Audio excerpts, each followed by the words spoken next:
10. Now to a call for action from the Douglas County Sheriff to make sure you are safe on the roads. We've seen the dramatic video for a while now. It's a story First Alert 6 has followed for months. This week, Sheriff Aaron Hanson wants local leaders to provide law enforcement with more tools to handle reckless drivers and street takeovers. This video provided by the Douglas County Sheriff's Office gives you an idea of what those street takeovers look like.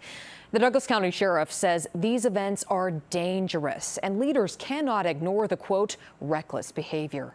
We need to come in line with what other cities and states are doing across the region.